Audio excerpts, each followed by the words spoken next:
ओम विष्णुदेवाय नमः।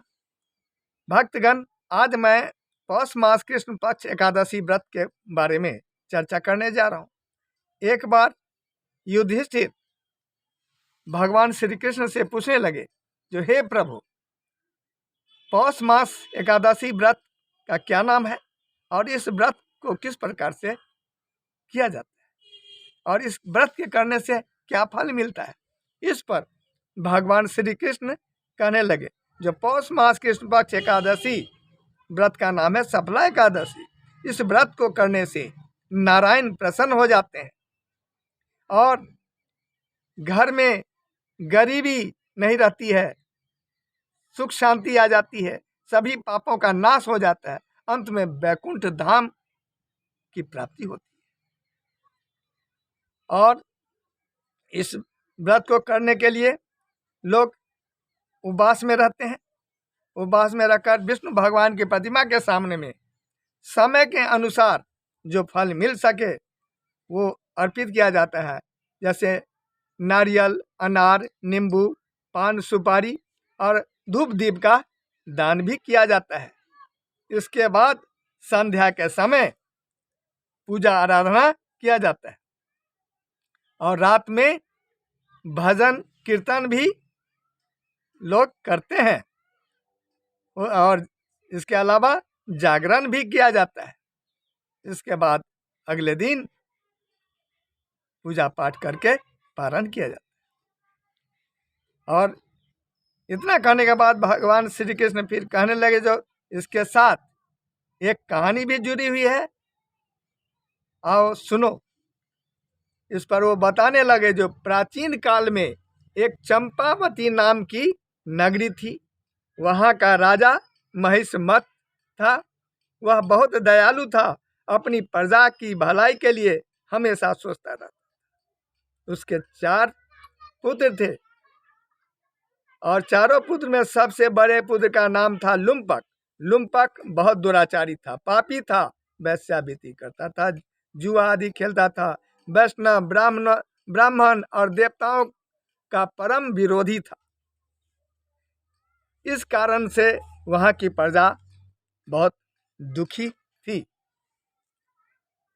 महिष्मत लाख समझाने का प्रयास किया, लेकिन उसका बड़ा पुत्र लुम्पक कुछ नहीं समझ सका। अंत में महिष्मत अपने बड़े पुत्र लुम्पक को अपने राज्य से बाहर निकाल दिया। लेकिन लुम्पक बहुत चतुर था, वह अपने राज्य से बाहर नहीं गया। छुप करके अपने ही राज्य में एक जंगल में एक पीपल के वृक्ष के पास में रहने लगा और जिस पीपल के वृक्ष के निकट रहता था वह किसी समय तपस्वी का स्थल था। दिन भर वह शिकार किया करता था और उस शिकार को खाता था। रात्रि के समय अपने राज्य में लूट मार किया करता था।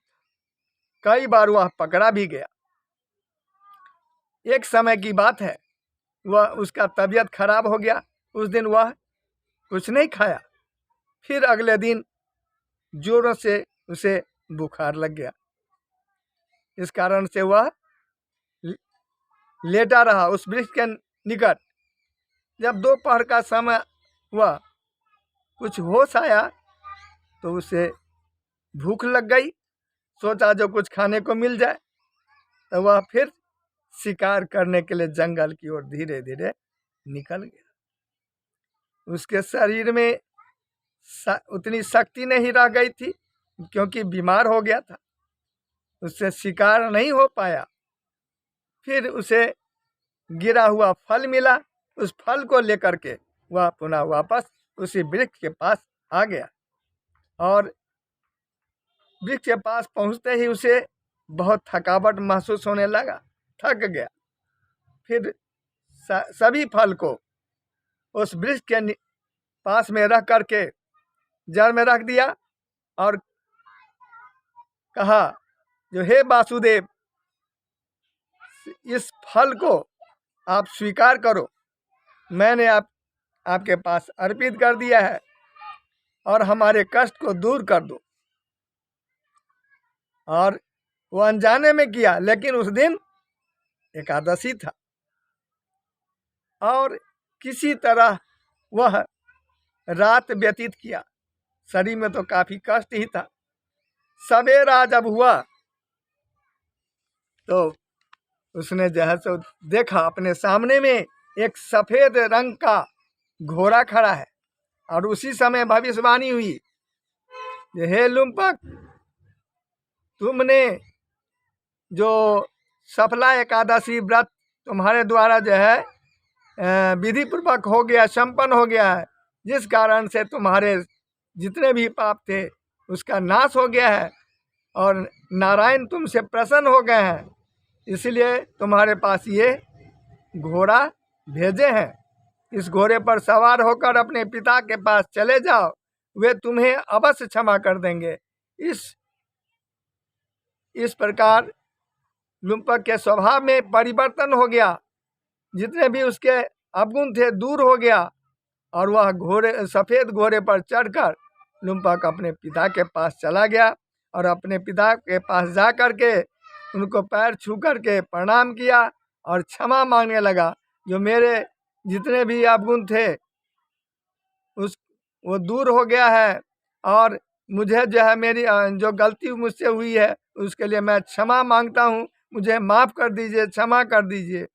उसके आचार विचार में परिवर्तन देख करके उसके पिता महिषभट्ट उसे क्षमा कर दिया और अपने राज्य का पुनः राजा बना दिया। राजा बना देने के बाद महिषभट्ट खुद वहाँ से तपस्या करने के लिए जंगल की ओर निकल गया। लुम्पक अपनी प्रजा के साथ बहुत अच्छा व्यवहार करने लगा, उसके सुख दुख में हमेशा तैयार रहने लगा, अपने पिता के समान ही प्रजा का देख रेख करने लगा। इस प्रकार से जब वह उसका अंत हुआ, देहांत हो गया, तब उसे वैकुंठ धाम की प्राप्ति हो गई। इसलिए भक्तगण, हम लोग भी अधर्म का रास्ता छोड़ करके उस ईश्वर पर भरोसा रख करके सही कर्म करें, अंत में वैकुंठ धाम की अवश्य प्राप्ति हो जाएगी। फिर अगले वीडियो में मिलेंगे, तब तक के लिए आज्ञा दीजिए। धन्यवाद। जय हिंद, जय भारत।